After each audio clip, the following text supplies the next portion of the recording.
Hello, friends. This is your weekly reminder to check out Jeff's podcasts at jeffsawesomepods.com. Jeff hosts a few different podcasts ranging from RPG to discussion, and I'm sure that you will find something that tickles your fancy. From his discussion show Foolish Wits to the RPG show Shattered Worlds, there's a little bit of something for everybody. And don't forget, if you do go check him out, let him know that you heard about him from us. This is an Unspoiled Network podcast. This is Some Spoiled, A Song of Ice and Fire 2, the co-host Switcheroo, the rereading, return to Westeros, HBO spoiler edition, uncut, uncensored, and too hot for TV, bringing you the greatest hits from the year 2000. Call in with your requests now. In these chapters, which are 14 and 15, Catelyn and John, we find out that Robb has married Jane Westerling. What? This bitch is new. And John gets caught out in a bull-faced lie, which then forces him to fuck Ygritte. Don't you hate when that happens? He was ripped up about it. It's fucked up because he actually kind of was. Welcome to Unspoiled.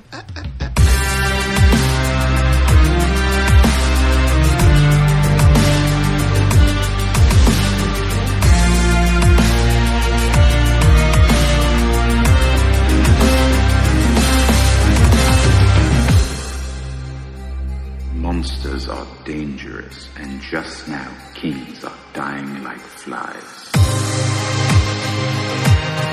I am the king!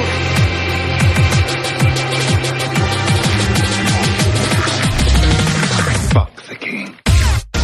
Welcome to the show, everyone. I am Natasha. I'm Rashawn. All right. So, Catelyn, I got to hear about how you felt, because this is obviously not how this goes in the show. Yeah, this is a huge departure from the way the show presented this particular plot point. And I can see why, because introducing Jane in the book, Jane comes with a lot of backstory and additional characters, you know? Yep. And on the show, it was just some random nurse. Right? Yep. So, you know, you could just introduce her on the show, and it sort of serves the same purpose, because the bigger point is the sort of breaking of oath with the phrase. Right. But Jane, this is really interesting because, of course, that's the main takeaway. But she comes from a family that's sort of like Lannister bannermen. And that is really, really interesting, because it feels like there's a lot more at stake than just Robb breaking his oath to the phrase. How do you mean? Well, I'm wondering, like, these people that, and I don't know if this is going to bear out, but this family that Robb married and brought into his cause, to, you know, the cause of the North, or whatever, and recognizing Robb as king, that is treasonous, considering that they were Lannister, you know, bannermen. And I remember, not that it really matters, but I remember on the show, there was a real feeling at the Red Wedding of like, but did they have to kill whatever that chick's name was? You know? Like, Talisa. yeah, like, of course you got to kill everybody. I get it, right? But I remember people just being like, but it's not her fault. She didn't have anything to do with any of this, you know, and all that. She was pregnant in the show, though. Yeah, so she was. You can't leave the, like, King of the North son alive out there. Yeah, no, and I'm not saying that, like, you know, obviously they all had to go. If you're gonna make a move like that, you gotta do the whole thing. Yeah. But I'm curious if there is in the book more weight behind, like, she is a traitor, and there might be a little bit more satisfaction, I think is the word I'm looking for, in killing her, and I'm assuming there might be even some more Westerlings that go with them to fucking, where do the Freys live? The twins? The twins, yeah. You know, so it just it doesn't change everything, but it adds a little bit more context, I think, and a little bit more like stuff to like dive into. That might be fun. What do you think about the fact that Grey Wind does not like her uncle? Well, clearly it's because he can't be trusted. But why though? Like, why do I think he can't be trusted? I don't know. Yeah, like, do you have any guesses like, on that? Because I don't.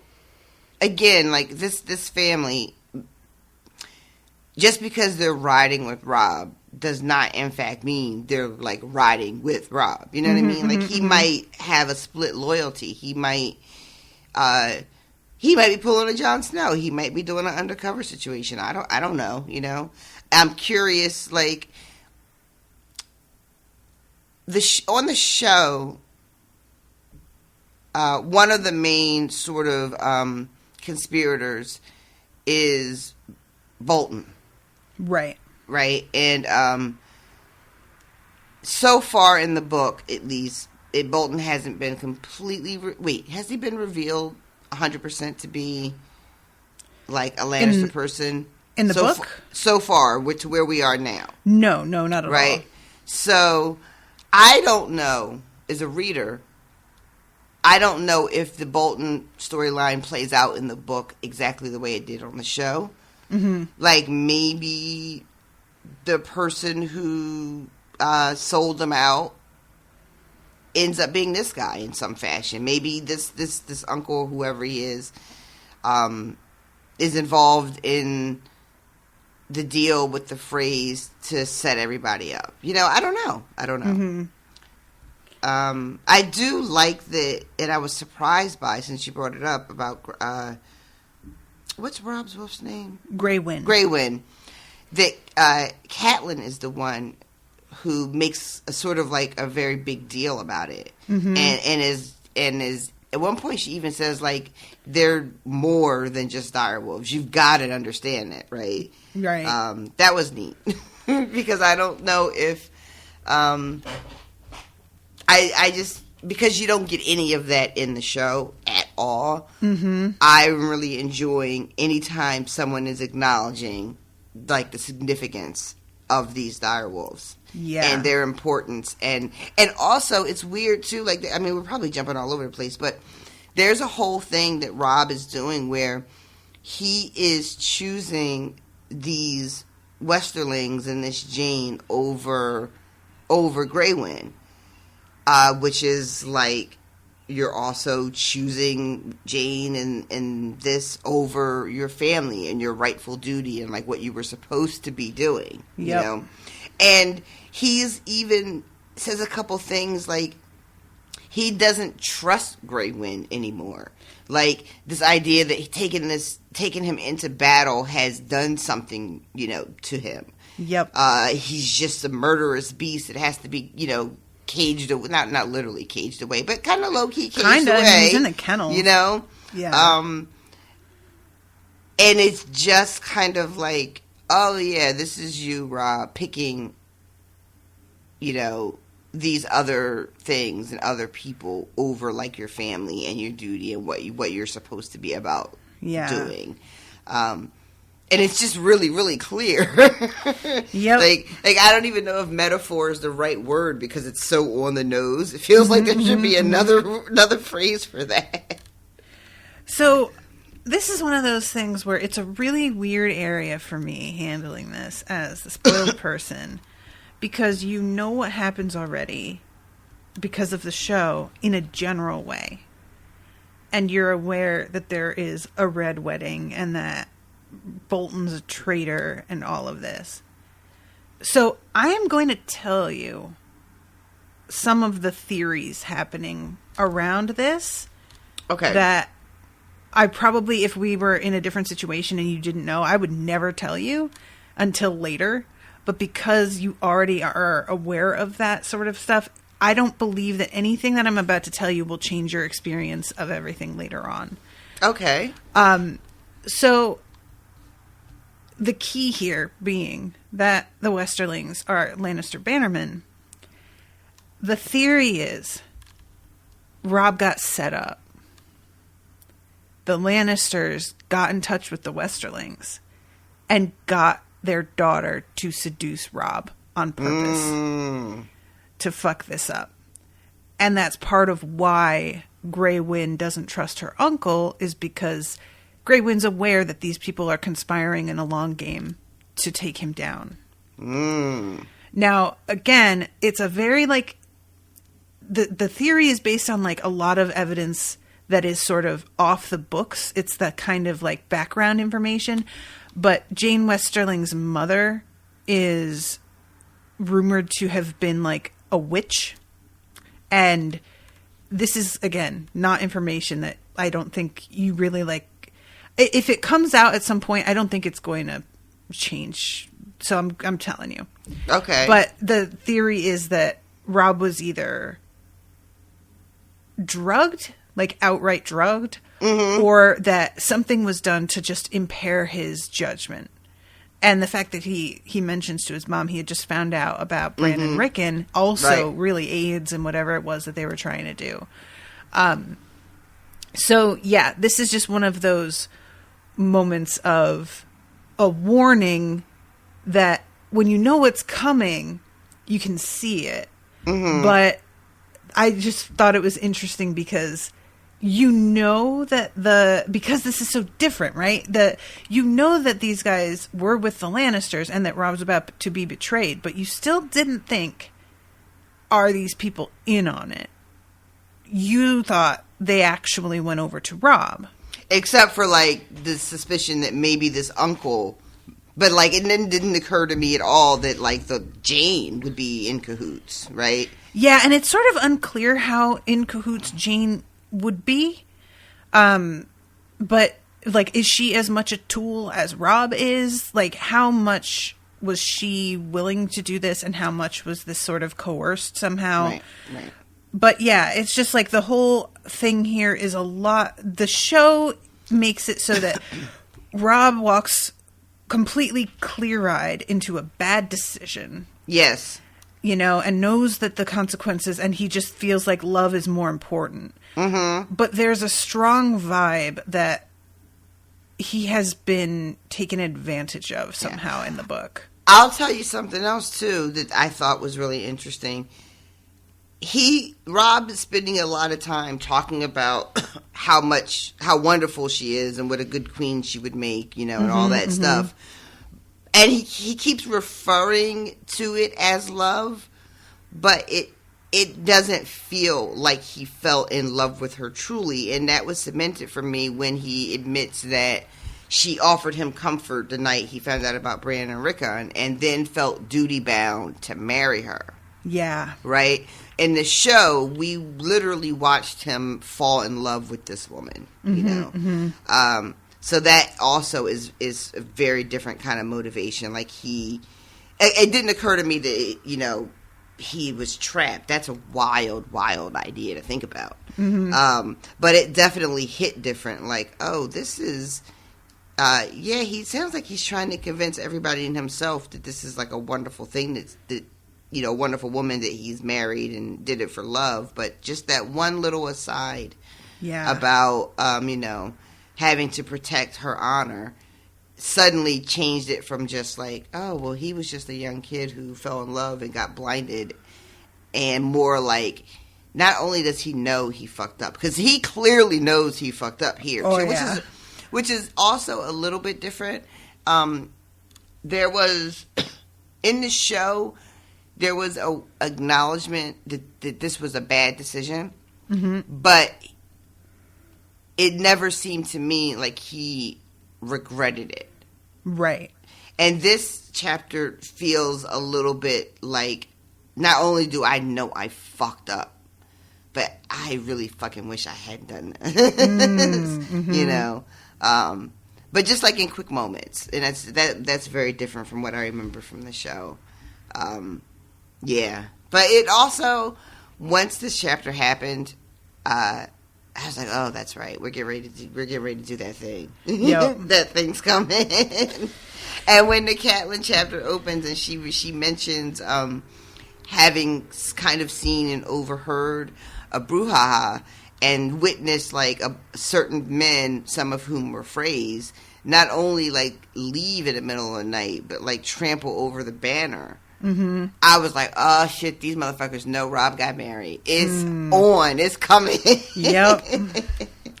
And poor Catelyn has no idea like what is causing this, and no one will talk to her because she's still sort of, in disgrace. Prison. Yeah, in disgrace. But yeah, I think it's I think the whole like honor bound to marry her thing is part of what their plan was, that they sort of like relied on the concept of the Starks being so strict about how they handle themselves that they knew if we just get him in bed with her, right, he will feel like he has to, and will be fucking made in the shade, and it'll be all done. Yep.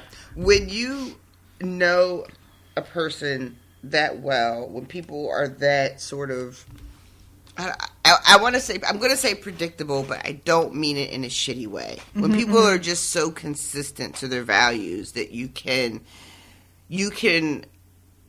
determine what their reactions will be to certain situations ahead of time, and then you can manipulate that, that is really hard to combat.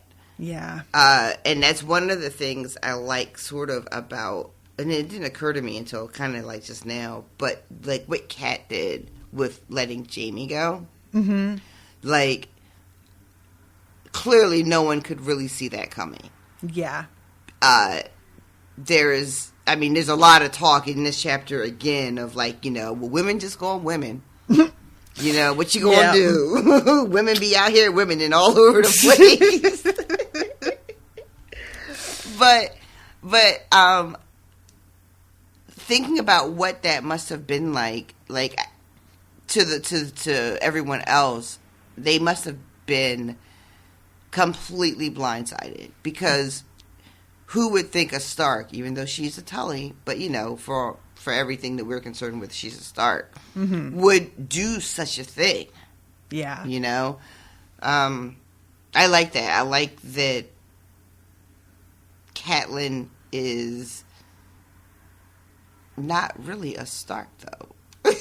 Yeah. So, kind of like people are holding her to the standard of the family name and making a lot of assumptions about her and her character and what she would and would not be willing to do for a thing, right? And that, like, I know, again, you guys all know I've been spoiled on lots of like different plot points, but just don't know the particulars. I know that she comes back, right, after she's killed, even though I don't know how and who and when. But I feel like what she comes back as, that Lady Stoneheart, I think is her name, or what they call her when she comes back. I'm not going to confirm or deny anything in this arena. I feel like a lot of people would have been like, oh, word? She get down with vengeance like that? But I thought she was a Stark, though. And she is just like, nah, no. That was a married name. Honestly, like, her house words are family, duty, honor. Honor is third. Family is first. I feel like that's really all you need to know. It's like when you get married, even in our times, when you couple up, regardless of what that coupling looks like, but specifically in a sort of heteronormative kind of relationship, there's a real expectation that the woman sort of puts whatever she was and her values kind of on the back burner, and then embodies whatever her husband's, values are, right? Mm-hmm. And it just has a real energy of people being like, thinking they know her based on what they know about the Stark family name and Ed Stark and his fathers and their fathers' fathers. And people like you said, first word in the words is family. Like, I'm going to do whatever I have to do.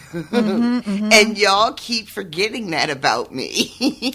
Yeah. I mean, the one person who seems to be aware of that for her is Littlefinger when she meets him down in King's Landing. And he recites her family words back to her, and she's like, God damn it, because he has seen through her little excuses that she has tried. So the way that this goes to, it's so funny because we don't find out about it until a bit later. But it turns out that Edmure thinks he really did something here. Can't stop talking about it. He is so proud of himself. Everybody who will listen.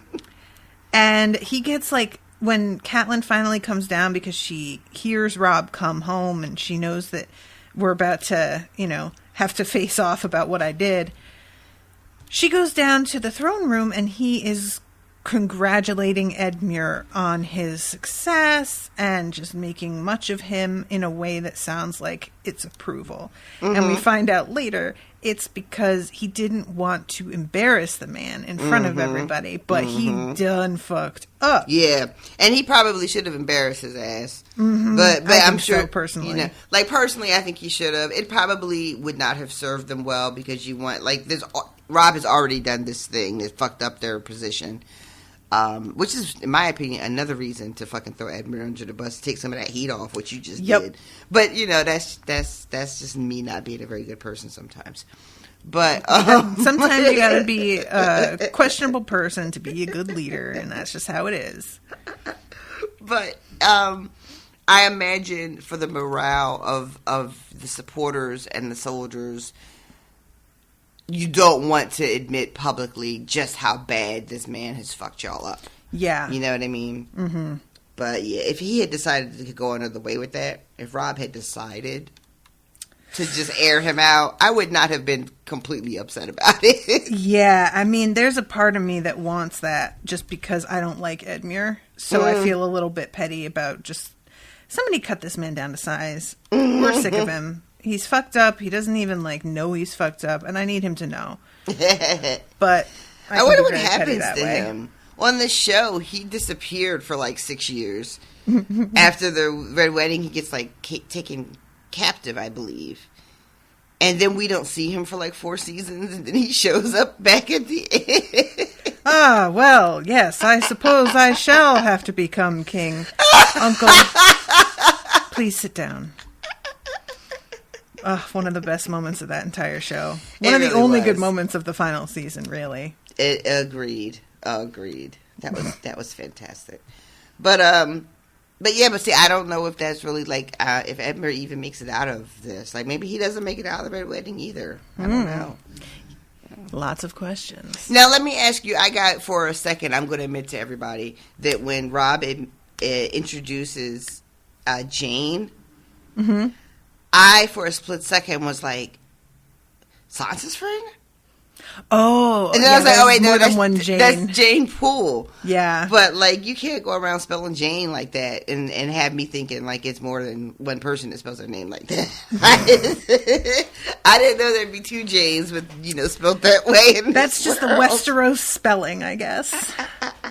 But, yeah, it's a real, the use of the same name multiple times, it's something that I have such mixed feelings about because I completely understand what Martin's going for. Names are used by more than one person in cultures. It's, and people name their kids after famous warriors and kings and yada, yada, yada. So sure. But also it can be confusing. It's just, I feel like having so many of the Targaryens named something similar. So then you have to add the third after everything. Yes, is it true to life? Sure. But does it help? No. I don't think so. I don't think you needed to. And the Starks could really do with, an alternative to Brandon. True. I'm just throwing that out there. Yeah, that's true. So I'm going to mention, too, Austin has sent some notes, as usual. Thank you, Austin. And he mentions about Talisa in the show. And he says, while the showrunners seemed to dance around this point, reading between the lines in some interviews, part of the reason for this change was to explain away her appearance. Because the girl who plays Talisa is of Chilean and Native American descent as well as British. So they didn't think that they could have her be native to, like, the North and look foreign. Austen says my counterpoint would be to point out Jane's aunt is of Associ descent, so they could have just combined that character with her mother. Which, yeah, it's a weird change to not have it be a family that he's connecting to, but just an individual. Mm-hmm. I don't really understand the bigger picture there. Maybe because of what Austen is saying and them just worrying that she isn't going to look the part, that they had to change it from a family to an individual because she wouldn't be up here by herself. I don't know. That's weird. Right? So, like, that, if I'm understanding correctly, that is sort of suggesting that they changed the story of this character so that her appearance wouldn't be an issue. Right. But don't we write what we're writing and have an idea of our story that we're telling before we cast people? So I would feel like they would have made a decision to do away with a lot of the Jane Westerling before they cast this actress. She is quasi-famous. Her grandfather, I think. Oh, yeah, actually, Austin mentions it here. She's Una Chaplin, and so she's related to Charlie Chaplin. Yeah, I remember reading about that. So I can't help but think that she probably pulled some favors to get this part, and that they were forced into a spot with casting her. But I don't know that. That's just me thinking. Like, it's a weird thing because that's the only thing that really makes any sense. Otherwise, the rest of the change, you're just sort of like, well, but why though? Yeah, I mean, like I said earlier, my assumption is just that, like they've done in other cases, they wanted to move the story where it needed to go, but didn't want to invest, not that they didn't want to, but for whatever reason a decision was made not to invest in filling out the backstory. You know, and so it was just easier to make her just this lone person instead of making her part of a family, which then makes it a bigger story, you know? Because the idea that a whole house would be swayed, you know, to support a different king to commit treason against, you know, the family you've been sworn to for however many generations. That's a kind of a big deal. Yeah. That would need a little bit of time, a little bit of screen time to talk about. Yeah. You know? And if they just weren't interested in or unable to do that, they just, let's just make her a beautiful woman from a foreign land. It, like, sweeps him off his feet. Done and done. Yeah, I guess.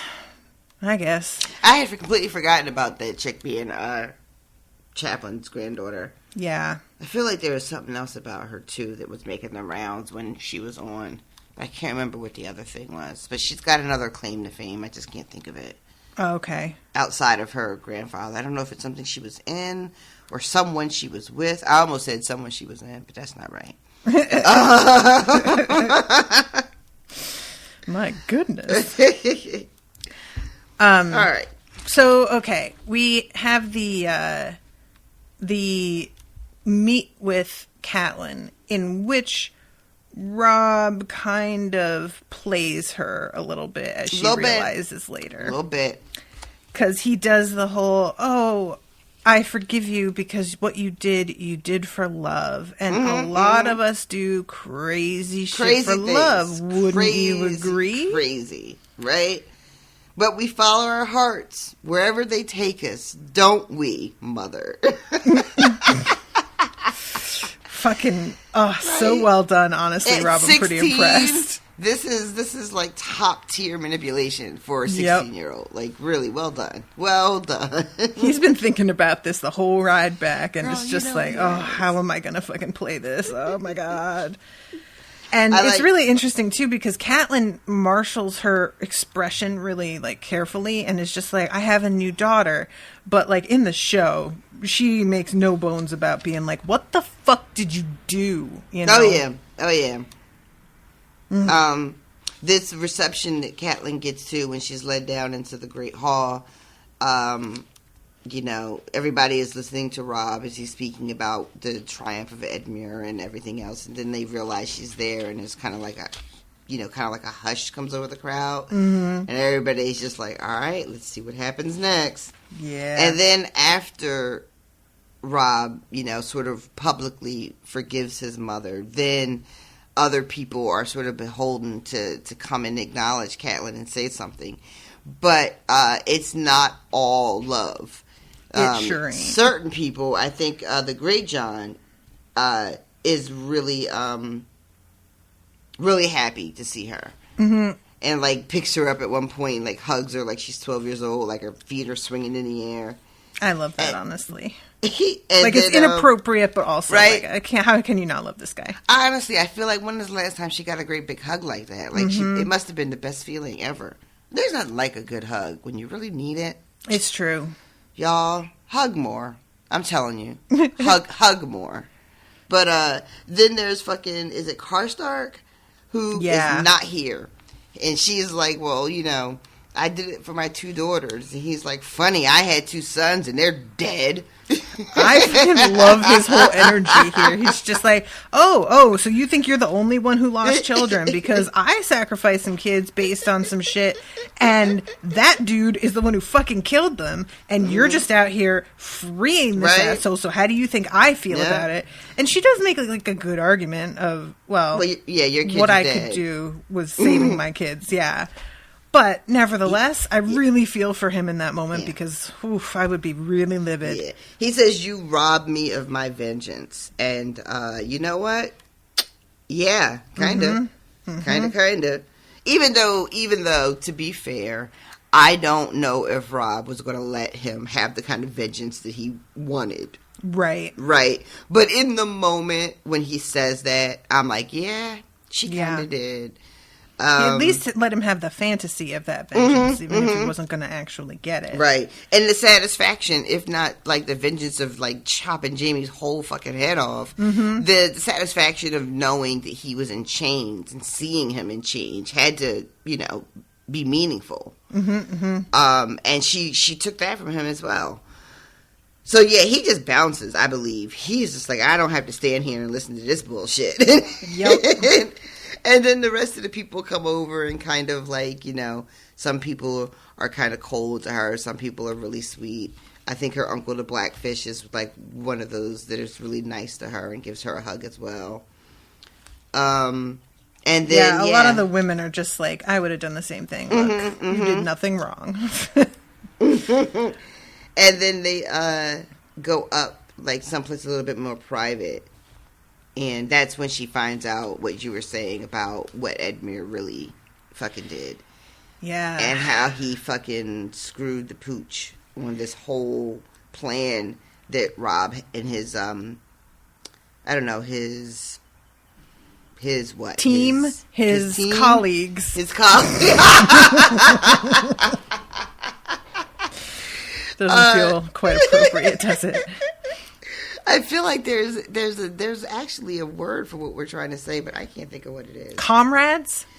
I mean, like his men that are like, you know, in charge, his second in charge, you know, like his number 2 if you were on Star Trek, you know, like. I want to say bannerman, but that doesn't really suit what you're saying either. Yeah, you know, because these are the men that like he trusts to come up with strategy and bounce things off of. So his inner circle, fuck it. Okay. Had this plan. Council? And council is good. War council. Okay. Maybe that's what I was going for. Had this plan, and all Edmure had to do was just hold River Run, if I'm not mistaken, right? Don't be out here trying to be fancy. You know, don't. You're just doing too much. Just hold River Run. And because he chose not to do that. Yep. he fucked up, which sounds like a pretty good plan. I am not, I'm not like a person that can gauge whether or not somebody's strategy is good or not when it comes to shit like this. But reading it, it sounded like a pretty solid plan.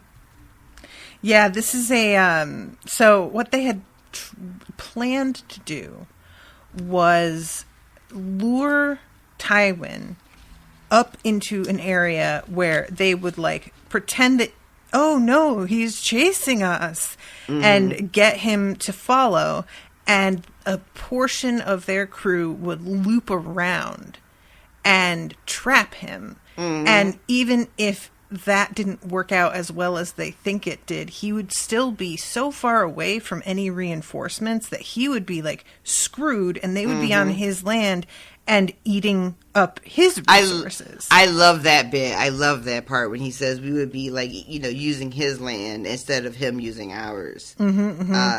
And it sounds almost, and also like they would have had him hemmed up so he could not have rescued King's Landing. Yep. And so maybe Stannis would have had a little bit more success down there, which would have been helpful to Robb, because now, Joffrey is out, and maybe a deal can be made with Stannis, even though I don't know about all that. But still, like, a better position than having fucking Joffrey and Tywin by extension in charge and in power. Right. And all of that comes to nothing because his uncle can't fucking follow a very basic, simple order. Yep. He was so focused on glory and doing something to cover himself in praise. And I mean, the way that he's like been honored by Robb, but he's still out there boasting about it in this room. It's very clear. It's all about him. Yeah. And it has never entered his mind that there might have been something that he wasn't privy to. He says something like, well, you didn't tell me, to Robb. And Robb is like, I shouldn't have had to tell you because I gave you your fucking orders. Yeah. You're the one who just decided that you knew better. I love it. It. What part of that command did you fail to comprehend? Like, I told you what the fuck I needed you to do, and you just decided to do something else. And Edmure is arguing after he hears the plan, right? Edmure is like, fuck. I held Riverrun, like you said, and I did this other thing. I bloodied Tywin's nose. So, like, he's still not getting and willing to take any responsibility for what he did. Yep. And fucking, the way they have to break this down for Edmure to understand. Because he's like, well, Robb is like, why do you think I was out there? And he was like, castles, gold, cattle. Oh, he really thinks that they were looting, and that's their priority here. Do you know this kid at all, dude? Like, when has that ever sounded like a priority to these people? Yep. So he looks around the room, Edmure does, and is feeling like sufficiently shamed, which I feel like takes a lot for Edmure to feel shame. Yeah. And apologizes and says, like, I'll make amends and I'll lead the next van. And fucking Catelyn is like, amends or just more glory? Because she's not here for his shit at all, even a little bit. I love Catelyn's energy for him just being so... She is so aware of what her brother is like. And she doesn't make any excuses for him, Appreciate it. Yeah. I want to mention, too, that throughout some of this conversation with Kat and Robb, they talk about, the seriousness of what Robb has done and how Robb is like, well, we can appease Frey, he can marry one of his girls to this guy or this other guy. Like, just naming random fucking dudes. And she has to be like, no, that is not what he was interested in. He wanted to be the grandfather to the king. He wanted to be royal. He doesn't, not just marrying your fucking lord of this or lord of that is going to appease him at all. Yeah. And they talk about Theon as well. Yeah. And he's kind of like, I should have listened to you. And she's like, yeah, you really should have. And then a little bit later when she, they're talking about how he got married, and we're talking about the Westerlings, and we're talking about how Grey Wind does not really fuck with hardly any of them. Mm-hmm. And she says that they need to get rid of this uncle. Like, you have to send him away. Yeah. And one of the things she mentioned is, like, okay, you didn't listen to me about Theon. Yeah. You should probably listen to me about this. I really appreciated her using that shit. I did too, and I thought that was bold as fuck, considering, you know, you just did some shit that got people side-eyeing you. But, you know, like, you barely just got forgiven publicly a whole 10 minutes ago, and you out here throwing people's mistakes in their face. I love it. And he agrees to send this guy away. I don't know, like, what's going to happen from that, if that ends up being worse for us. I don't know if he really does follow through with it. She wants him to send, what's his name? Is it the uncle's name? Yeah. Oh, That she what wants is him to send his- away. Because there's a couple of different people we meet. Is it... Oh my Yeah, I'm God. trying. Oliver is the Frey boy that he winds up sending away. Rolf Spicer. Oh, God, I would have never got that. Okay. So he's the one that, when they're talking about how Grey Wind is behaving around this family and these new people, and Catelyn takes it very seriously that Grey Wind is not fucking with this guy, like, even a little bit. Mm-hmm, mm-hmm. And Robb is worried that, like, sending him away would be basically rude and dishonorable. And she's like, well, make it something honorable then. Make him... figure out a way to make this sound legit. Yeah. She's just really, like... It's funny, I remember we're talking about Catelyn a lot, and, like, these choices that she makes, and, like, how misguided some of them are, and you're just like, girl, what are you doing? Yep. And then there are moments where you're like, this bitch is on fire. She Yeah. sees the whole, like, she sees everything that's happening, and it just swings wildly from one to the other. Yeah, Catelyn is, like, she is one of the more frustrating characters in that respect specifically to me. That it does feel at times like she's nailing it, and then other times I'm like, what are you thinking here, girl? Like, she's just kind of all over the place, and it feels like, I say all over the place, but that's not really true. She makes a real bad decision, and then it feels like later begins to wise up some and realize, almost the way that Sansa does, I can't depend on anybody to be doing the right thing. I got to make things happen, or I've got to just sort of, like, accept that shit's probably not going to go my way, because that's not how things fucking work. Right. You know? I will say that it's frustrating. It is super frustrating. I think I appreciate it a little bit more because it feels more authentic, you know? Like, most of us are not, like, you know, hitting it out of the park every time, you know? Yeah. And also remembering, I guess for me as I'm reading this, how different women move through this world. And I love that you mentioned Sansa as well, right? Like, they're not trained in any real way to navigate these types of circumstances. They're not supposed to be involved at this high level with this much sort of, like, intrigue and power and making deals and all that kind of shit, you know? But as women, they, throughout their regular life, they hone certain skills that lend themselves to this type of situation. You know, being a mother, having to manage a court, having to manage the emotions of your husband who probably acts like he's 5 all the time. You know what I mean? Yep. And so it's like we get to watch her sort of tap in to strengths that maybe she didn't even know she had. And having moments where she is really aware of the people around her, how they'll behave, what motivates them, which I think is something that a lot of women just have to know how to do to move through our world with any sort of modicum of safety.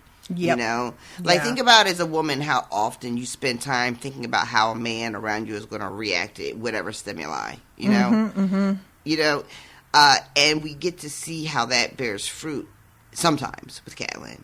you know. Yeah. And then sometimes she just swings and misses. It happens to the best of us.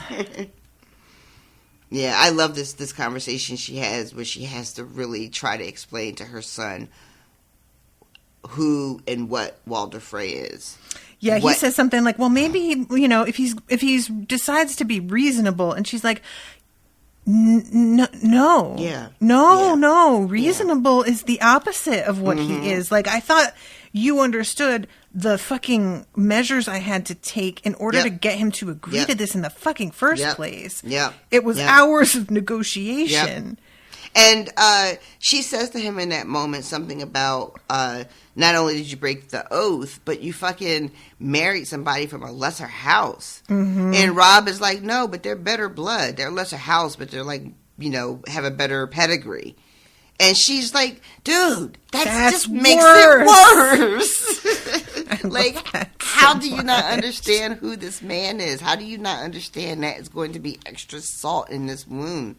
Yeah. These moments are great. I love these moments when she's just like, my God, is everybody around here like adult except for me? Like, what am I dealing with? And the answer is maybe. Look, I don't want to say that, but a little. I mean, at least fucking Edmure, for sure. So, that is one character that I feel like they cast so well. The man who plays Edmure is so good at just feeling like, oh, he's not up to it. It was really well cast. He just really had a kind of a derpy face. That scene where he can't nail the fucking, what do you call it? The arrows. This is going to be a later thing, so I probably shouldn't bring it up, but you know what I'm talking about. I do know what you're talking just, about. Like, so embarrassing. I feel like Edmure is just like that guy at your job that, you know, got promoted on some real shady kind of shit that, you know, just thinks he's running the whole department, and everybody is just like, this asshole doesn't know, you know, anything about anything. Doesn't know anything. You know, but he's just always the first one to talk in the meeting and talks the loudest and talks the longest, and everybody's just like, oh my God. Oh, that's so real. I know it's so real. I haven't even had that much experience with that, yet I know it's so real, and I hate it so much. All right, so that, like, the end of that chapter pretty much wraps with Robb being like, well, whatever we do, we have to win back the Freys. And she's just like, oof, kid.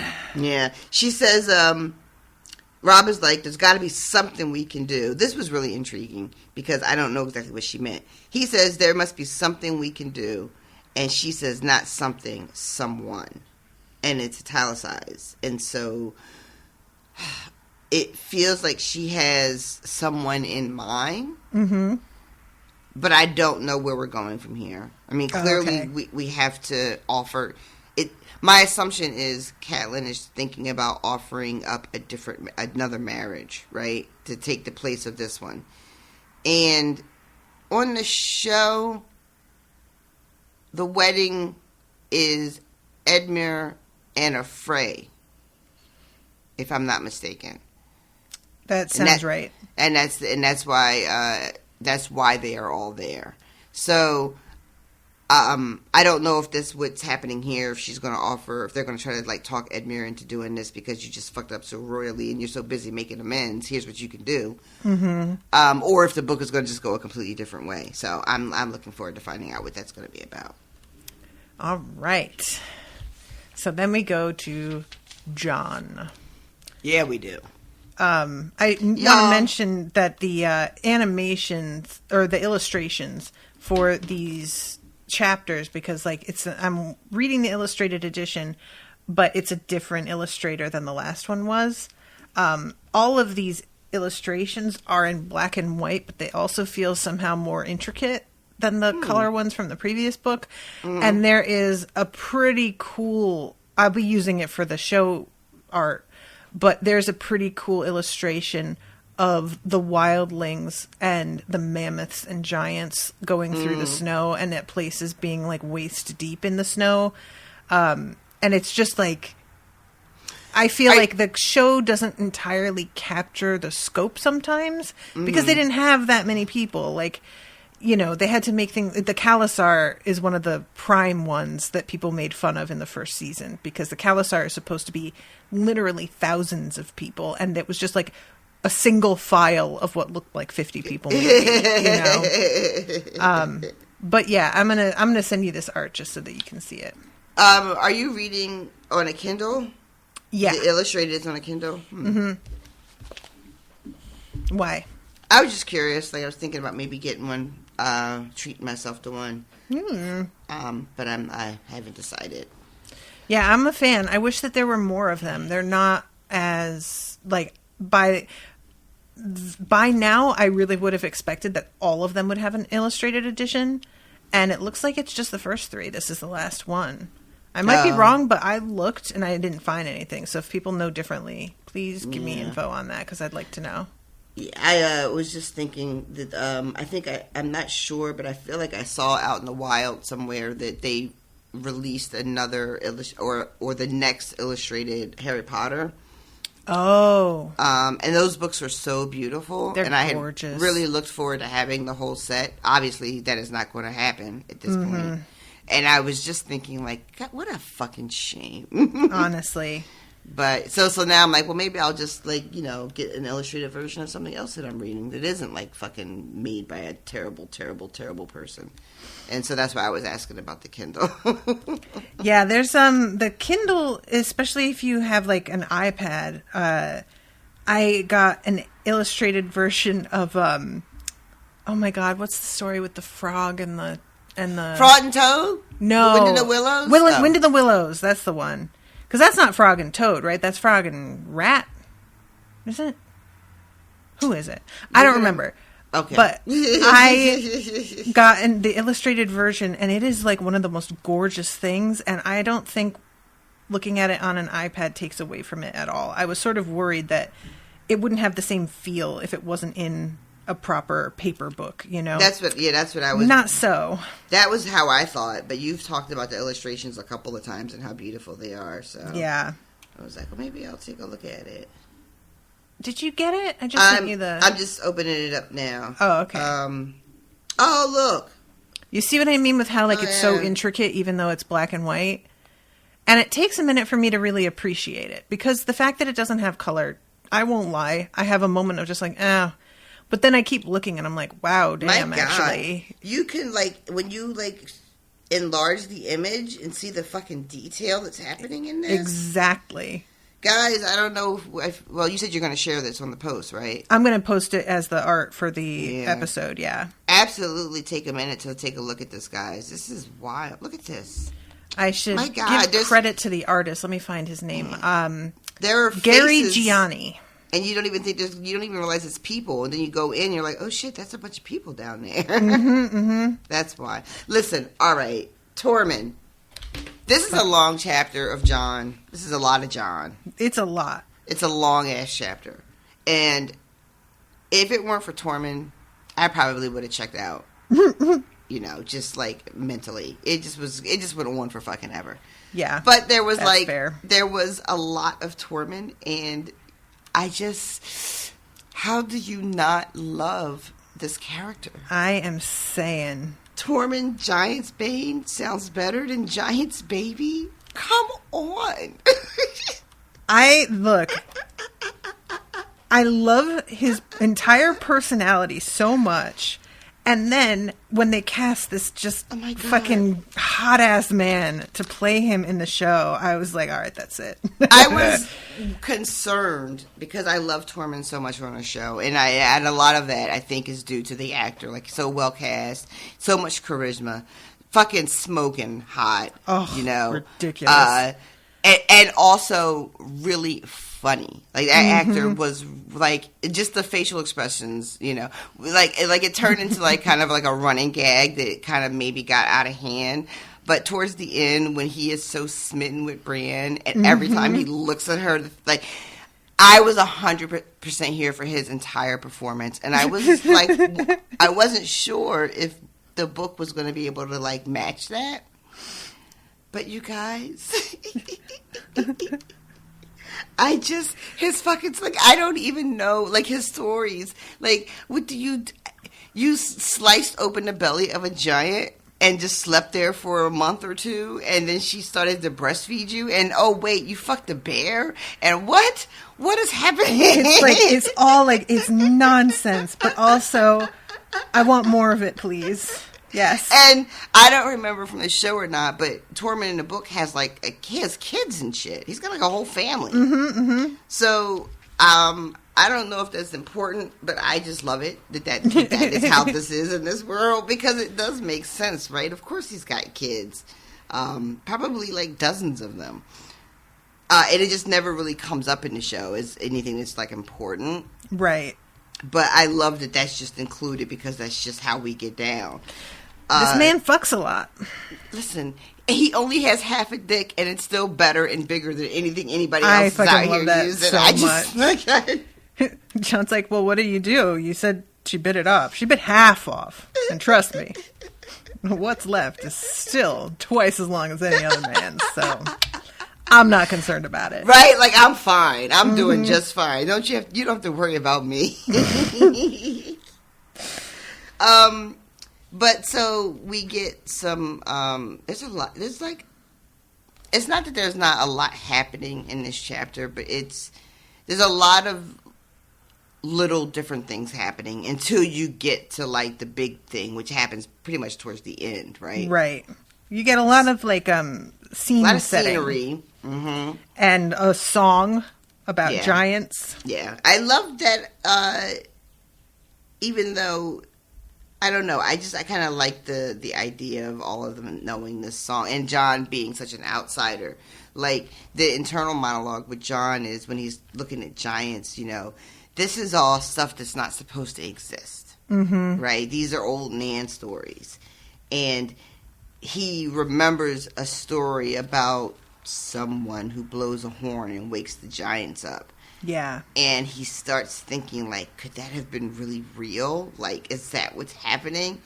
And doesn't Tormund have a horn at one point? And Jon is just like, is that it? Could that be it? I love Jon being like, maybe I should ask. Nah, that's too forward. Right, like, right. Is it too forward? Like, I feel like this man overshares a lot. Right. He'd probably be fine. But so Jon is just like, let me ask him 4 or 5 questions. And so he doesn't know which one is the one I really want to know about. Mm-hmm, mm-hmm. Jon. Jon does not understand these people still. No. It's kind of amusing and also frustrating. Fucking Tormund is like, if you want to go kneel to the giants, I know you kneelers love kneeling. Maybe are your knees getting a little bit itchy from that no kneeling life you've been leading?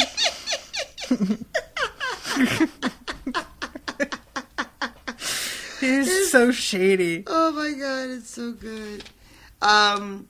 And so he gets him to tell some stories, and I love also Tormund's got all these names, and that's like what Jon is asking about. Like, why do they call you 67 different things? So he has this story about Giant's Bane, and that's like slicing into her belly. Isn't that the thing from Star Wars? Yeah, that's in one of the Tauntauns, I think is the name of the animal. Wait, I thought the Tauntauns were those big, people are going to be screaming and yelling at us. Let's not even get into that. Mm-hmm. We're not going to make you guys stroke out. Never mind. Everybody chill. It's fine. We're all fine. It's fine. And then he wants to know about Ruddy Hall, and that's, and then he tells, meet King of Ruddy Hall, husband to bears, father to host. And so we hear about the, getting really drunk and thinking about this woman he had met this one time. This is a little rapey. Yeah, definitely. He's like, oh, she put up such a fight and I just carried her back and no woman ever gave me such a good fight. And I was like, brother. Look, Tormund, you know I love you, but you got to tone this part down. Yeah. At the same time, though, because of my personal proclivities, I definitely had a moment of just raising my eyebrow in interest. So I'm just saying. Like, he had been with her before. Maybe this is just part of the whole role play. You know? Yeah, exactly. We don't know. But then, like, he wakes up the next day and because he rips and tears all the furs off, and then he wakes up and there's just like a pelt on the floor. And then people were telling rumors about, like, a skinless, naked bear that's running around, and she's got some weird-ass kids with red hair. I love that. So, what a weird, like...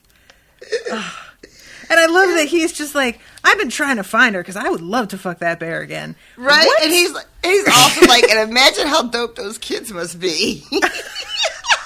Just like... None of this feels like it should be all right. But I guess it's going to be all right. I guess it has to be. What are our options? Mm-hmm. So this sort of segues into a whole conversation about why Jon isn't fucking great. And we get Jon talking internally about this conflict because he's still a sworn brother of the Night's Watch and thus should be celibate. Mm-hmm. But, you know, he's not supposed to be a brother of the Watch anymore, so he can't just come out and say, well, you know, I'm not allowed to sleep with women. Yeah.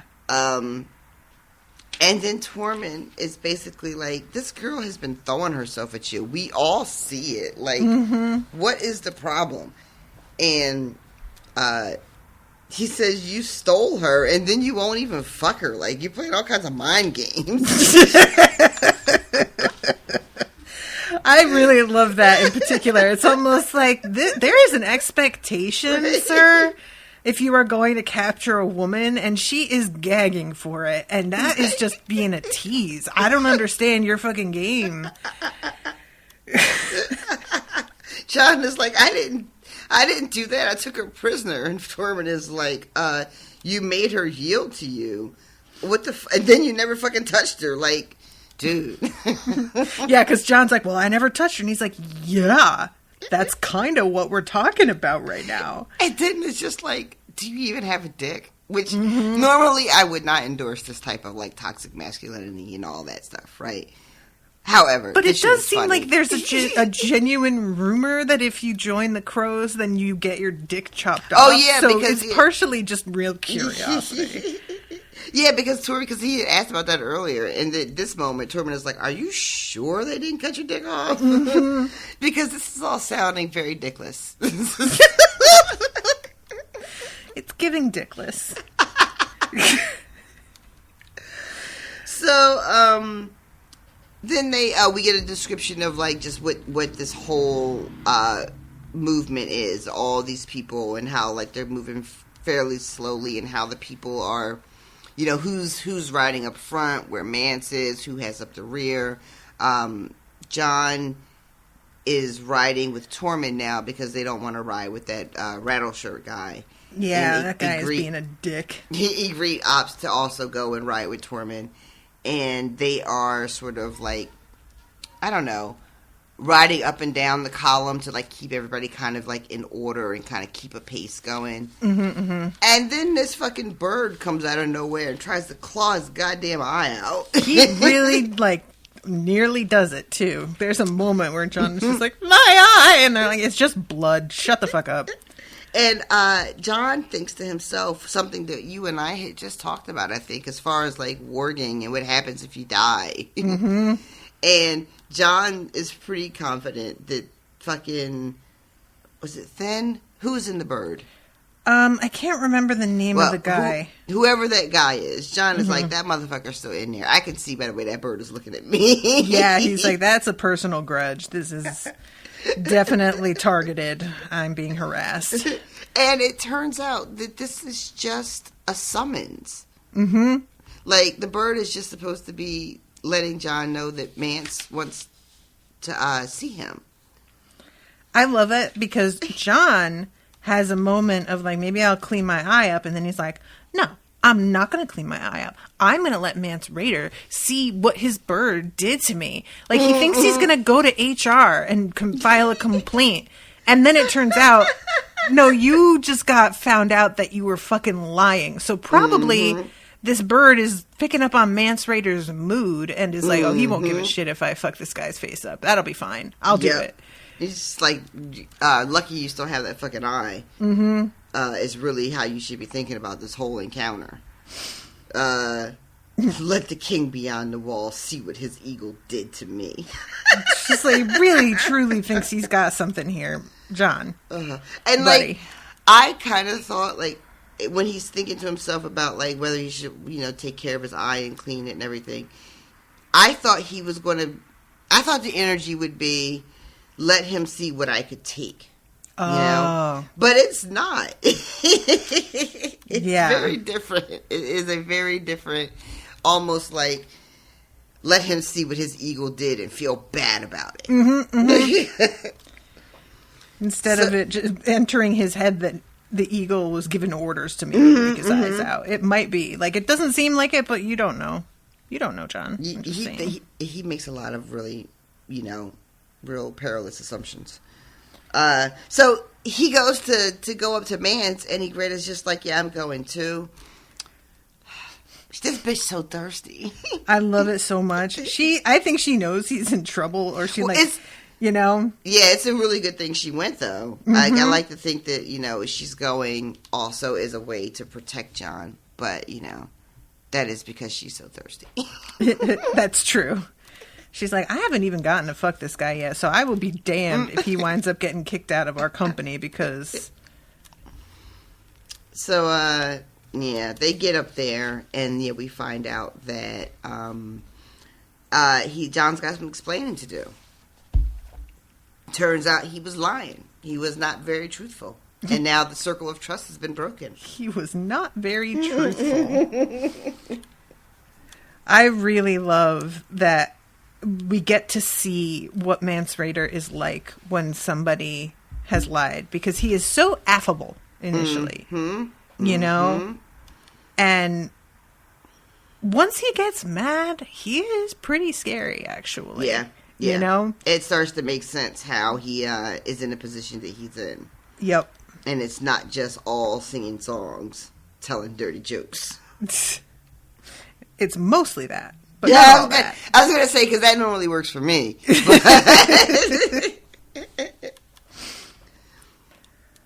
So, yeah, they have found the remains of the camp of all of these black brothers. Yeah. Which really points to the fact that he fucking understated the numbers dramatically. Yeah. And it's really, I had forgotten that we don't actually see what happens at the wall. Mm-hmm. It's like not the wall, with the black brothers. It's a cut away when we're in that, like, dickhead's mind. And then we just find, like, the remains of the camp and everything later. Right, and it is a fucked up scene, man. Right. And I don't remember what happened to them. I mean, there was just, like, the final horn that made What's-His-Face start crying, Chet, because it signals others. Right. And he, like, pees his pants, and that's where that ends. Right. Okay. All right. So, I'm sorry. I had forgotten that that's what happened to them. So I like that John is not really built for this type of interrogation. No. He's not really calm and smooth under pressure. So one of the first things that he asks is, tell me the truth. How many were there? And John is like calling him my lord, and Mance has to be like, yeah, you're gonna stop that shit. I'm not your lord. Mm-hmm. Your brothers are dead. How many were there? And John is just like, what do I say? He's trying to remember what the half-hand told him about, like, you have to do whatever's asked of you. John calls the whole group us. He says there was 300 of us. Yeah. And then Mance is like, us? So then that shit's duly noted. John. Bud. What are you doing? Yeah, he's just not thinking. He's like been told to be really serious about this, But his poor fucking conscience, it can't deal. Yeah. And he's having a really hard time trying to determine how much information he should give. And at one point he says, I think I said too much. And someone asked him, I guess it's Mance because he's doing all the talking. He wants to know who was in command. And fucking Jon is just like, well, what do I say? And Mance is guessing, Smallwood or Riker, or not that other guy because he sucks. And Mance says, before Jon says anything else, he says, you didn't find his body. I can't believe the gall of this dude. Right? He really just, asks a question instead of answering the question. Yep. Truly, what made you think that was a plan, Jon? Yeah. Mance is like, the next time you do that, not gonna like what happens next. He says, I'll hand you over to Rattle Shirt. Yeah. Oof. So he asked it one more time as he steps closer. So at this point, he's got to be all up in Jon's grill. Who was in charge? And Jon starts to, think and, I guess, inch his hands towards his fucking sword. What is he thinking? Y'all, I beg your pardon? What do you think you're going to do, man? You think that you kill Mance Rayder and that accomplishes anything at this point? You are in the middle of the enemy camp. Do you think that they're just going to let you murder this man and then, report back? Do you think if you murder him that the whole thing falls apart without him? Because it feels it's too much together for that to happen now. I think that's what Jon must be thinking. That's the only thing, right? Is that if he can kill Mance, he knows he's not going to get out of it. But maybe because one of the things Jon thinks to himself earlier in this chapter is just how undisciplined the wildlings are. Even though there's so many of them, properly trained, battle troops, whatever you want to call it, a properly trained army could deal with them, even if they were outnumbered. Yeah. And so I guess Jon is imagining that if Mance goes down, things kind of crumble, and just because they're by their nature of being sort of individuals would bear out, that they would just break apart because Mance is the only thing that's holding them all together. Yeah, maybe. But I don't know. What do you think at this point? I don't think that is a good idea at all. I think Jon is wrong. I just don't think now is the time to test that little theory, buddy. But and then Mance sees the inch, and it's just like, if you fucking touch that sword, I swear to God. I love that he is just so aware of everything. Jon really thinks that this man is somebody to play with. Sir, he did not get to where he is because he doesn't know how to handle a 15-year-old boy. Yeah. Stop it. Yeah. And I'm glad you mentioned his age, too, because Jon is in extraordinary circumstances. He is outmatched here, not just in force, in numbers, but dealing with Mance Rayder. And that was one of the things I don't remember really getting from the show. I could be forgetting, but this sort of meeting Mance Rayder and feeling like, oh yeah, I believe this is the dude. I believe this is the guy. You didn't feel that way in the show? I don't remember feeling that way. I don't remember feeling like not just that he's wasn't what I expected, but his relationship with Jon on the show was also what I remember, really friendly. And I think maybe what I'm remembering is the quality of Mance that makes him so likable.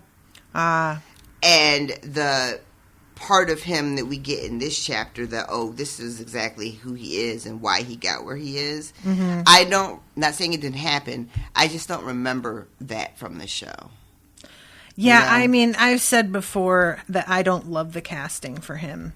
And I know a lot of people vehemently disagree with that because they really like the actor. I'm not like nothing against the actor. I just don't think this was the role for him. I didn't find him to be convincing as a leader of men in the kind of way that Mance would have to be. I can see him as a leader. Like, I think he played Caesar on Rome. I can't remember. This guy was in some. And like, if you are somebody born into gentility and you inherit a role of leadership, I could see him doing that. But this actor just doesn't convince me as somebody who like fought his way into a position despite the odds kind of thing. I don't see it. Yeah, I think I just kind of I can't remember who the actor is. I'm looking him up now to see if it reminds me of anything. Oh, it's this guy with the name I can't pronounce. Ciaran Hinds? Hinds. Mm-hmm. Is that how you say it? I don't know. I don't know if that's how you say it. Yeah, I'm not sure if that's how you say it, but that's the actor. Again, it felt like the part of Mance that is like the ability to charm people and connect with people and reason with people who are supposed to be unreasonable. That I felt like came across, but I guess the sort of threatening part is what was sort of missing. But be that as it may, he is threatening as fuck right now, and he is all in Jon's face, and he wants to know who the fuck was in charge. And Jon is still hesitating, and Ygritte is just like, whoever he was is dead. Say his fucking name. What are you doing? Yep. And Jon says it was Mormont.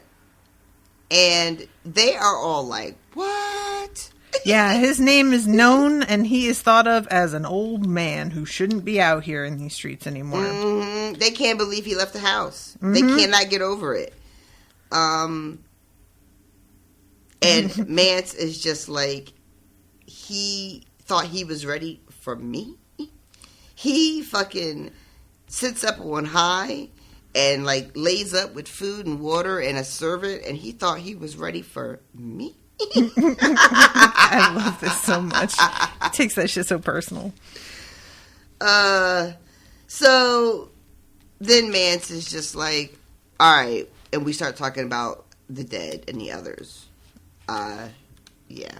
When the dead walk, your walls and your stakes and your swords mean nothing. You can't fight the dead. And Jon, I really enjoy that.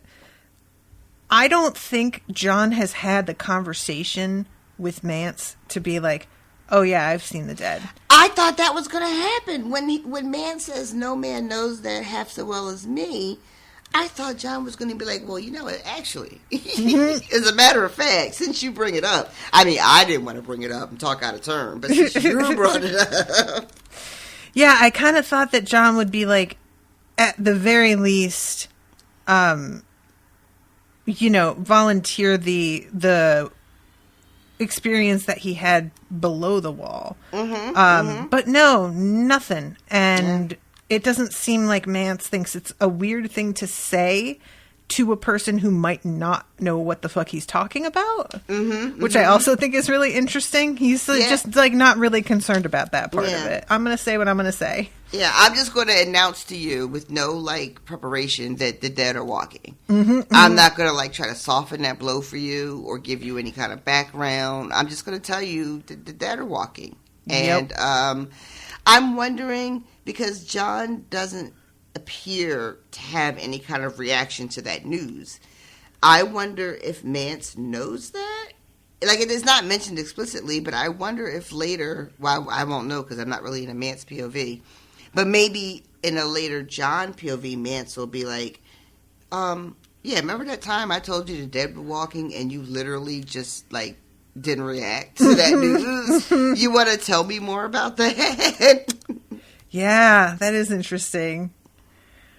All right, so you know what we haven't talked about in this as well is that Jon sees giants for the first time, and the descriptions of them and just the overall, like, everything about this army is like eating away at things that he really took for granted as being true or not true. And I like the fact that the giants are not as enormous as they are in like his children's stories that he was told. They're like 12, maybe 14 feet tall, which is still kind of fucking tall. That's humongous, but not like that. But not like, 20 foot or, 30 feet high, They're also just like humanoid, barely. The one description of them is like the what is it? The arms are really long. Yeah. And the torso's long and the legs are short. They're like covered in fur. John thinks they're wearing like pelts and shit. Then he's like, oh wait, no, that's just their fur. They're just super hairy. Their feet, my God, the feet. There's a couple of different like clans there's another clan too that I think they call them Hornfoot or something. And then he describes like that they don't wear shoes either. And yeah, just John's just sort of general wonderment again at like these are the creatures from old Nan stories. Yeah. And the description of the mammoths and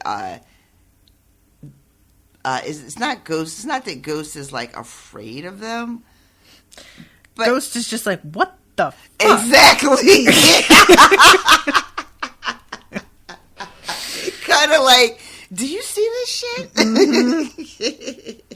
Yeah, I can't imagine. Ghost is used to being like the most threatening thing, and here comes some beings that like, yeah, you might be able to take a good chunk out of them, but there's no guarantee you'd win that fight, actually. Yeah. Like, for the first time, Ghost is like, you know what, I'm a chill. There's so I think Ghost, because Ghost is like, at the beginning of this chapter, it's mentioned that like, he's like not really like around. And John is thinking that he could be like anywhere, like taking down a deer or some shit, like minding his business. And he's having this confrontation with Mance, and Egret, comes to his defense. And Mance ends up saying that there's going to be, he's going to send them somewhere. Yeah. He's going to send them to go over the wall, and it does not go over well with the rest of the people who are there. Nobody really trusts John. They don't want him in their little troop party. I'm having the worst word recall as I get older and older. I really have terrible. been suffering this as well. Yeah, my brain is just like not firing lately. It is difficult. So I apologize to the listener. Do not apologize. Everybody's been there. We all know. Especially in the year of our Beyonce 2022, because this shit has been bananas. It has been unbelievable. And, like, I just, like, I feel like I am in Bizarro Land. I honestly feel like every time, I can't listen to the news at all anymore. Not even, like, my regular local news. Because every time they open their mouth, I'm just like, these are all lies. Like, I am, it's just like, but anyway, we had this whiplash this week in Philadelphia where they announced last week that as of the 18th of April, they were going to have the mask mandate back because we've been having a surge. But the same week that they announced that, the court case happened where the mask mandate for transportation was overturned. Okay. So the city of Philadelphia was going to try to have a mask mandate for the surge, but at the very same time, our transit company here in Philadelphia called SEPTA had to take down the mask mandate because you've been having to wear one since 2019 on all public transportation. Well, that's gone now. So the city of Philadelphia was like, well, fuck it. If they're not going to be wearing it on the buses, then I guess we're just done trying. My God. What the fuck? And, it's just, I go back to work 5 days a week, starting like next week or the week after. I'm not ready, you guys. I'm not ready to. I know a lot of people have been working full time, either in the office or wherever your work might be. Not everybody was privileged enough to be able to work from home. And I'm really grateful that I was able to do so.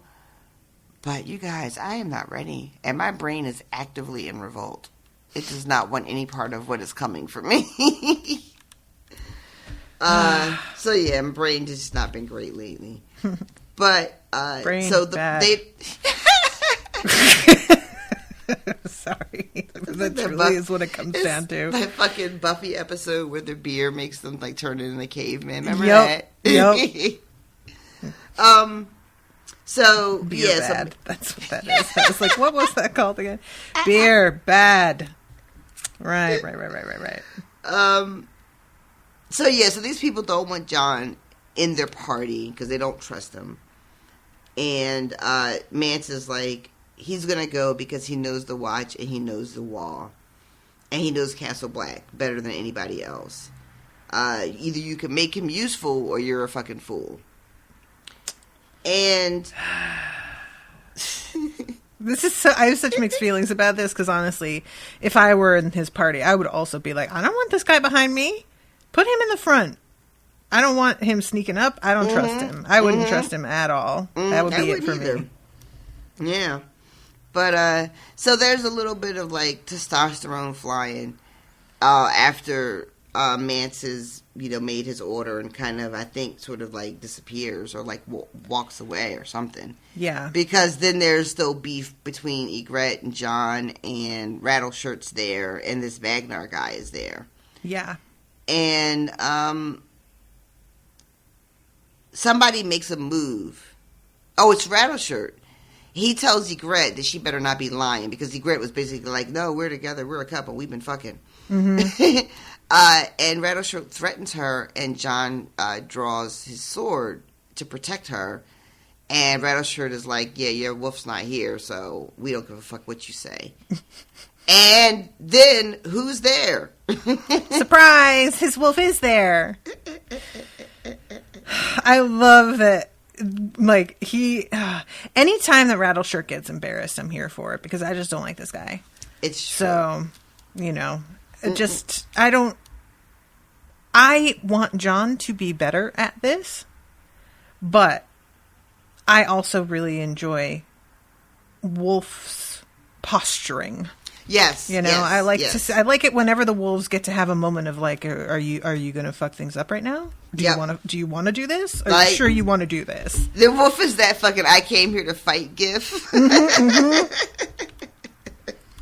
Yes. So he's like, you don't have no wolf, and Ygritte is like, are you sure about that? And the ghost is there, and he's not like growling or being like, doing anything over the top. He's just fucking there, and his eyes, it says his dark red eyes spoke blood, and I love that. That is a hell of a line. Isn't that great?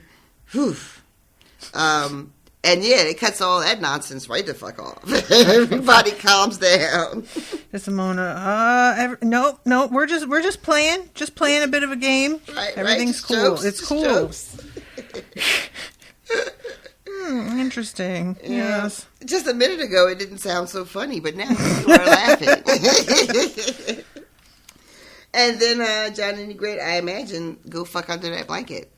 Yeah, she basically, when they walk away, he's like, you lied for me. And she's like, I just didn't say when that shit started, and it's about to start. So Right. We just got to make it true, and then who's going to say anything? Right. Some George Costanza shit. Oh my God. It's not life. You believe it.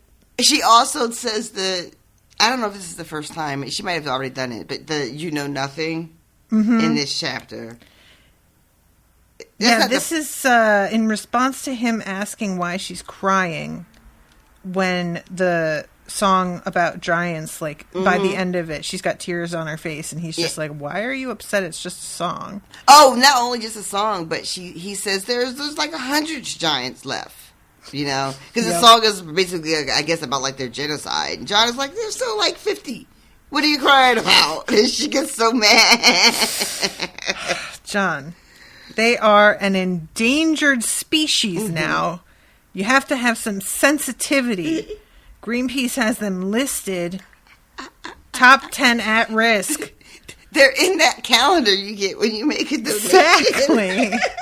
Sir, get with it. But I couldn't remember if that was the first time we hear her say that or if she had already said that before, since that became such a fucking thing on the show. Yeah, I feel like we did hear it before, but I don't remember, to be honest. But yeah, it's certainly, I mean, between that and It Is Known, there were a couple things that really just became such a trend in a way that I was like, I don't know that this really deserves it, but I guess. There was the things that took off, you know. I drink and I know things. Fucking... I love that I Choose Violence is still, like, in our everyday talk now. Like, that shit is for real. Like, it just suits so well our modern age. Like, a lot of the things have kind of gone away. You don't really see people doing, you know, It Is Known and, you know, all that shit doesn't, like, pop up organically in people's conversations anymore. But every day, at least one of my friends posts that they're choosing violence. Every day. Usually the same, like, 4 people, and you're usually one of them. Even though you've been, like, a lot more chill on Facebook. But, yeah, there's, like, a handful of people that wake up and choose that shit all day, every day. Being chill on Facebook lately has been such an effort. I can't even tell you. I had a guy start to get on my case about something yesterday, and I had to consciously be like, is this worth any of my time? And had to really talk myself down. And even when I did, and I put my phone away, I was brushing my teeth thinking up the 1,000 things that I could say to him, and almost picked it up again. I was very close. Good for you. It's tough. It's tough. But yeah, it's also interesting to me with like what becomes a trend to say when it's not something that's actually from the books. That is what I'm looking for. Like, I don't know if fucking I Know Things, you know, I Drink and Know Things is that in the book. Did we have that happen already? It certainly hasn't happened yet. Do you want me to tell you if it's a thing? Yeah, you can tell me if it's a thing. It is not a thing.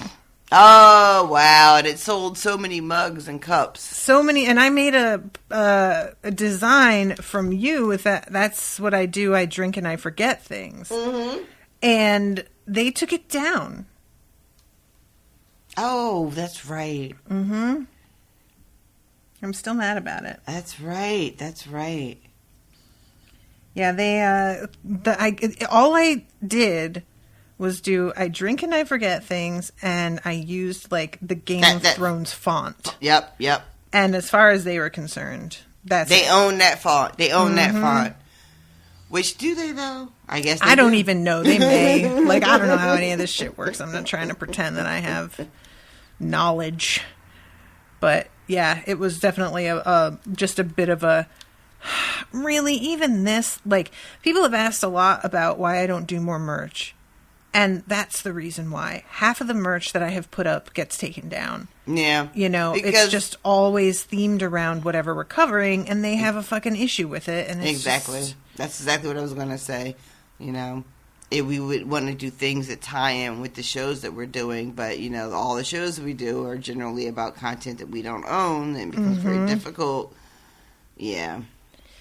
Yeah, it's, like, I could do stuff that is not, you know, like the postcards a lot of times are just a quote of yours, and it won't be in context of the show. There might be an image to give a hint, and maybe I could do that, but that doesn't seem to be the merch that sells as much. It's usually what people are looking for is something that is enough fandom related that they could wear it out and people will kind of know what they're talking about, you know? Exactly.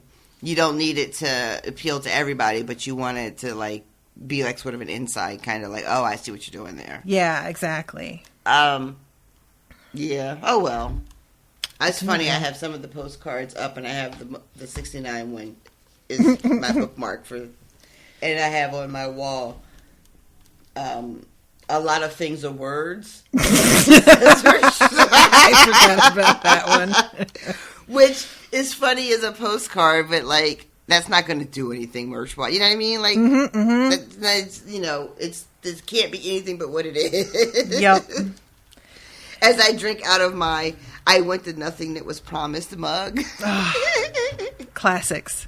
This is what I struggle with a lot.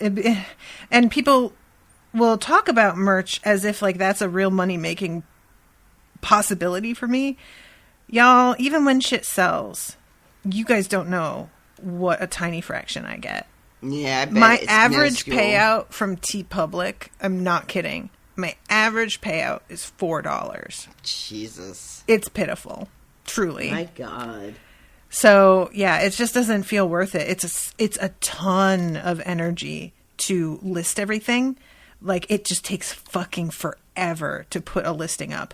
So when it gets taken down, it's so disheartening. Yeah. You know, there's just the hours of work that goes into it. And then these fucking rich assholes decide that they own the thing and I can't even, like, reference it. And it's You can't down. even make $4. Mm-hmm. That's too much. Ugh, disgusted. Yeah. Capitalism. Hooray. Indeed. Anyway. Sorry about whining about capitalism yet again, I mean, guys, but, like, you look, tune into us, like, what do you listen? I feel like you have to know what you're getting into at this point, you know? Feels very much our brand. Anyway. All right. I think that's it, though. Yeah, I guess I feel like there was something else with John that I had wanted to mention. You want to take a look at the notes? Yeah, you know what? That's a good point. I'll use Austin's kind and easy shortcut. Oh yeah, so he mentions that in the show, the giants look more like Bigfoots. Or no, in the book they're more like Bigfoots. In the show they make them just look like Neanderthals. I think it's Neanderthal. I don't like it though. There's an H there. Like I don't. I'm whatever, not. Do you know what I hate? Let me just rant about this for a second. I hate an history. I hate that we are supposed to do, instead of, you know, there's a history about that. It's supposed to be there's an history about that. It's supposed to be AN before H words. Only H words. No. No. Absolutely fucking not. I hate it. It sounds so unnatural and weird. I don't know what fucking, like, where the rule comes from, who thought that sounded more elevated or correct, but they are wrong and it's stupid and distracting. And there is an episode of Bones, and I still remember, I have not watched Bones in like 10 years. I still remember it's about some historical artifact that may be like part of a murder investigation, and they're talking about analyzing it in a way that could destroy it or make it, like, they would have to break it somehow. And this woman just keeps talking about how that is an historical artifact. And she says it like 20 times in the course of the episode. And every time I felt my nails digging into my palms because I was just so like disgusted with it. Anyway. I'm looking it up because I don't remember that rule. And there's like all of these fucking, obviously, articles about it. And so far, everybody is calling bullshit. I think it's garbage. I'm trying to see if, like, you know, Style Guide or anybody has a decision on it. And so far, I'm hearing that there are, because I think it has to do with the way some people pronounce the word historic. I guess. It says, let's see. Nope, that's not the Style Guide. That's the... I want someone who I trust to make a review. Yeah. Trusted sources close to her say. But yeah, so far everybody is though the pronunciation of the H has changed radically. Maybe that's what it was. So it used to be pronounced a little bit differently. Huh. Which made people put the and in, because I guess the H wasn't a hard H. So it wasn't as offensive.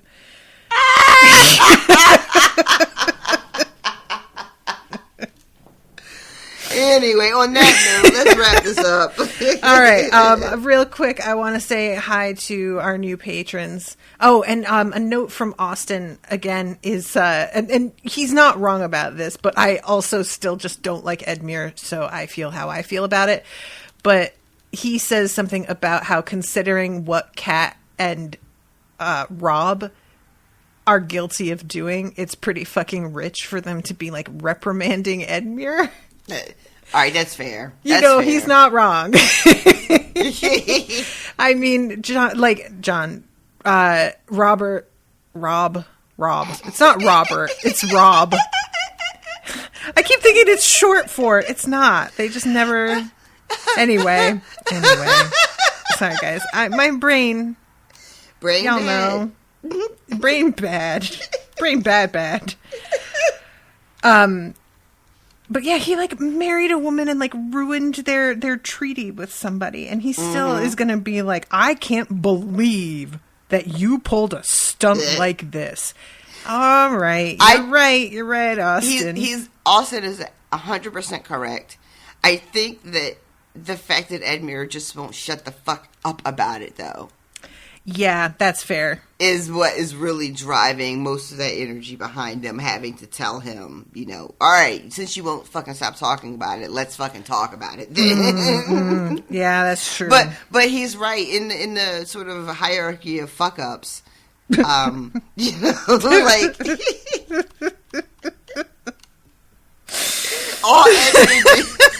I don't know why that got me so bad, but that's so evocative. All Edmure really did was like ruin a potential plan. Yeah. We don't even know if the plan would have worked. We're not 100% sure Tywin would have reacted the way that they wanted him to react if Edmure hadn't been involved, right? True. We do know for a fact that Robb fucked everything by marrying this Jane lady and breaking his vow. Like that is not up for debate. And Catelyn's fuck up with letting Jaime go, that's a little ambiguous as well. So I think Robb is really at the top of the list of the fuck ups in severity and long lasting consequences. The hierarchy of fuck ups. Man, that is going to be something that I think about every day, I can tell. All right, so everybody brace yourselves for some air horn coming in hot, because we are here to greet new patrons. We have got Joji, we have got George Pap McClellan, and we have got Matthew Austin. Welcome to all of you. Thank you so much for joining up. I hope that you are enjoying the patrons only Mistborn content, if that is what you are here for, which you should be, because it's good stuff. And I wanted to mention, look guys, I'm only midway through book 3. Actually, no, I'm almost done with book 3. So we talked about covering Percy Jackson. I'm almost done with book 3. I am really not feeling it. I will continue and finish the series and determine things based on the entire series. But I just really was expecting more from this than I'm getting. And I think that part of what's going on here, and I mentioned this, if you guys are interested in like chatting with me more about it, I have a thread on one of the channels on Discord where I am sharing my thoughts as I go along. I think that part of it, because it's a hard thing when it's a book that's so similar to Harry Potter in a lot of its principles, where we've got a kid who's got like a heritage that sets him up for this particular world that's outside of the norm and whatever. But I can't help but make the comparison over and over again because so much of the vibe is so similar. But I had a huge love and nostalgia for Harry Potter when we came into it that I think carried us through some of the more difficult patches, because the first 2 books are much more childish and then they sort of grow up. And I feel like because I had that love, it made that experience less painful than it would otherwise have been, because I'm just bubbly and excited about covering it. And, I am not going to be bringing that kind of energy to this because it's new to me. Yeah. If you had not sustained us those first 2 books, I would not have finished that series. Y'all, exactly. If you're listening now and you listen to our HP coverage, you will know that those first 2 books were rough for me to get through. And it was just because you were so confident in the rest of the material and the rest of the world building that it was just like you just got to white knuckle through this bit. Yeah, and a lot of people have been sort of like suggesting that is also true of the Percy Jackson series. But I like it has been mentioned that the third book is where he really kind of buckles down and gets more serious about the writing. And I'm midway through the third book, like I said, and I don't feel that. It doesn't seem that different to me. So again, it's early days. Well, it's not really early days. I'm like halfway through. So that's kind of what concerns me, is that it's one thing if the first 2 books in a 7-book series are difficult, because you've still got the vast majority that feels really worthwhile. But this series is only 5 books. And if I'm almost done with book 3, and I feel this way, that doesn't seem too promising to me. Yeah, that is not a ringing endorsement. Yeah, so I just want to let everybody know, because I was very serious about it. But I just kind of, there's kids stuff that holds up for adults, and then there's kids stuff that it feels like a lot thinner. And I think that, again, Harry Potter is certainly not perfect, and there's a lot of stuff that we were talking about on the show that we were like, okay, where are the adults? You know, that kept coming up, that kind of thing. So it's not to say that but there is a certain like aspect of the writing in those books that feels like there's a real mystery at the root of the majority of the series, that it comes as a surprise for the readers. I mean, Rashawn's a grown woman and didn't see a lot of the twists coming, because they are well-written mysteries. I will never forget your reaction to the whole, Crouch thing.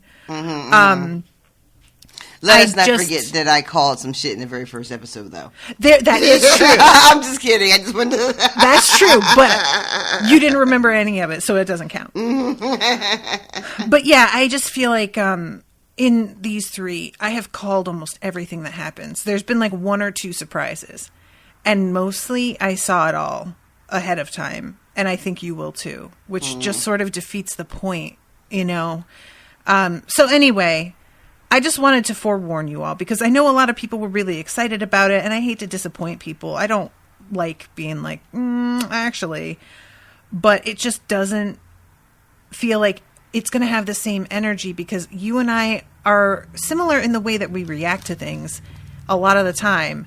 And if we're both coming into this as a new series for each of us, we're just going to be agreeing on the things that we don't like. I think, and I don't want that to be the experience for us. I definitely don't want that to be the experience for our listeners. Yeah. So, yeah, I just wanted to mention that, guys. And like I said, if you want to talk about it, the thread on the channel for books in the Discord is open. And by the time this episode is up, we will have already done the live thing, but it will be up to view after if people are interested. I know that some folks are kind of having trouble dealing with changing to a new social media platform. And people are interested in the Discord, but they feel kind of overwhelmed by it. And Alex Irwin has really generously offered up some time volunteering to go onto the Crowdcast with me and go through some of the things that the Discord can do. And because it's not actually difficult, it's just overwhelming. And I really do understand that. So he has offered to just sort of help people through that and talk to them about what is a way to get the kind of experience that they are looking for, because a lot of folks are just wanting basically a Facebook experience, but not on Facebook. Yeah, it really comes down to that. Like no matter how much we dislike Facebook, a lot of us are just wanting. It can be a really good experience. Not the content and the people you have to deal with, but sort of the way it's presented, the way you can navigate it, the way you can share things with people. Those are like the wheelhouse of Facebook. They get that shit really, really right. And when you go to other platforms and you can't have that ease of use, for me anyway, I end up, tapping out. So I'm looking forward to Alex's little tutorial, his little TED Talk. Oh my God. His little Alex talk. I love it. So yeah, thank you, Alex, for suggesting that, because it's honestly like a kind of an obvious thing to be like, well, why don't we just show people how to do it? And it just never entered my head. Yeah, Probably yeah. because it takes time and effort, and I just kind of try to avoid that as much as I can lately. But so if you guys are interested, I will be posting the link to it all over all of the social media platforms I'm on. So it should be pretty easy to find even after the fact, and you can view it in at your convenience. That's the wording that I want. You can view it at your convenience. At your leisure. At your leisure. That's so much better. You're right. I want to bring back some of the talk like that, because it can feel so aggressive, even though it's not. And that's kind of what I like about it, I'm a big fan. We were talking about white people culture and our sayings sometimes, because why do white people steal AAVE when they can say something like, well, golly gee? And I'm sort of trying to integrate that a little bit more. I feel like that's a valid suggestion. Listen, I saw the most amazing TikTok on cultural appropriation, and it was really old. I don't know how I found it. It was from 2020. It's a young black woman. And she's doing a thing where she was responding to a comment, so you know how they'll screenshot it and have it up at the top on TikTok. Right. And basically somebody was saying that she was appropriating American culture because she was wearing jeans and a sweatshirt or something, right? Oh my God. And her response to them was, obviously there is no such thing as white culture, but she says, but let's look at what's been stolen from you. And then she just did a world tour of all of these banging traditional European outfits. It was the national, clothing of Sweden and Finland and Ireland. I love it. It was so good.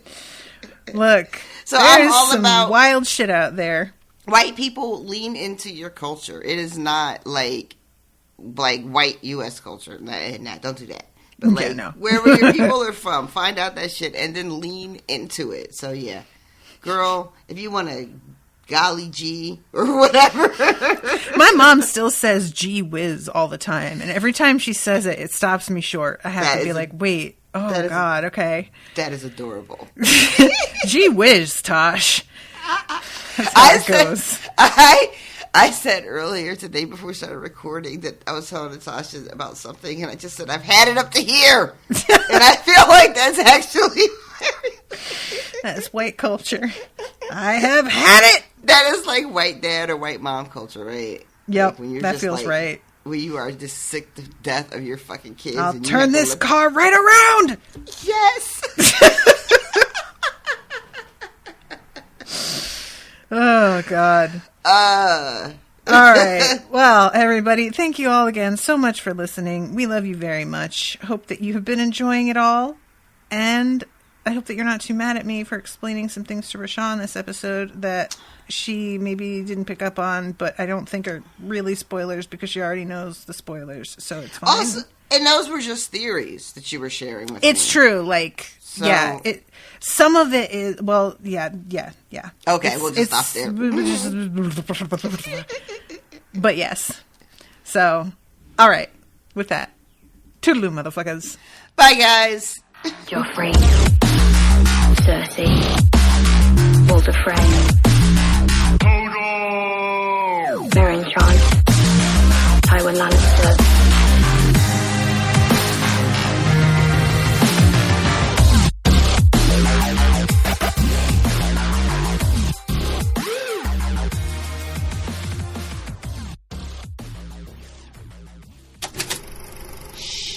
That was an Unspoiled Network podcast.